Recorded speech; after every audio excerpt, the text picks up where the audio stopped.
ಚಕ್ರವರ್ತಿ ಸುಲೇಬೆಲೆ ಅವರು ಸುಳ್ಳಿನ ಚಕ್ರವರ್ತಿಯವರು.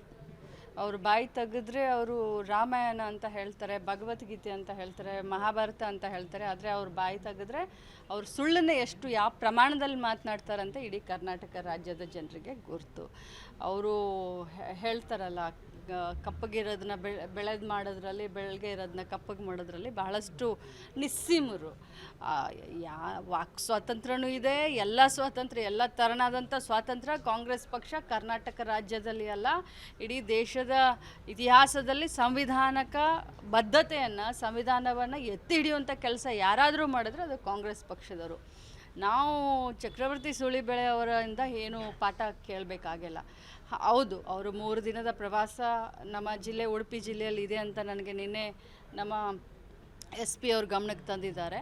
ಅವರು ಖಂಡಿತವಾಗ್ಲೂ ಅವರು ತಮ್ಮ ಪ್ರವಾಸವನ್ನು ಮಾಡಲಿ. ಆದರೆ ಕೋಮು ಸೌಹಾರ್ದತೆ, ದ್ವೇಷದ ಭಾಷಣ, ಸುಳ್ಳು ಬಿತ್ತೋದನ್ನು, ವಿಷ ಬೀಜವನ್ನು ಬಿತ್ತೋದನ್ನು ಅವ್ರು ಮಾಡಬಾರ್ದು.